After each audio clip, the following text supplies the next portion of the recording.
manabanao manaraka ny météo amizao takariva izao fa ny mandravitry ny toetrandrotsika amin'ny ankapobeny ho any rapisy dia ny tsioka malefaka miovaova tsy maro toerana mandravitra azy ny antony zany fisian'ity front atao atsiminy nosy ity any amin'ny farany herinandro any koa dia miverina maina ny akamaroany faritra eto Madagasikara koatrany aty amin'ny tapany avaratra Tsinanana aty zany no mety mbola mahazo ny orana malefaka indraindray.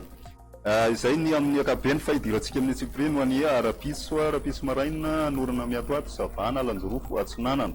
Ahitantsika olona tadrivraona aty amin'ny faradofay aty sy faritra andro ihany zany ho an'ny rapisy mandraona ny andro any aty amin'ny faritry ny Otomatsiatra Vakinakaratra Moromania Iorombe ary koa ny faritry Vatovavy sy Atsimo Atsinanana mandraona pisy ny ambiny ho an'ny rapisy maraina.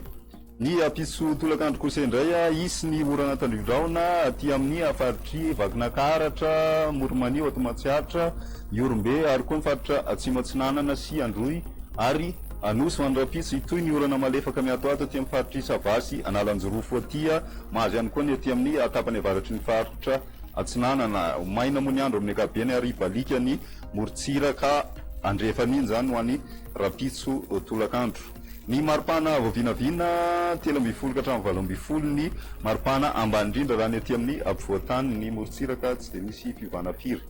Ny maripana ambony indrindra kosa indray tafiakatra rany amin'ny 8:20 ny maripana ambony indrindra raha ny aty amin'ny ampovoantany 5:30 kosa ny morontsiraka any amin'ny faritry ny Analalava any zany ny morontsiraka aty Atsimo Atsinanana somary ahitana fidinana kely ny maripana ambony indrindra ho an'ny rapiso izay.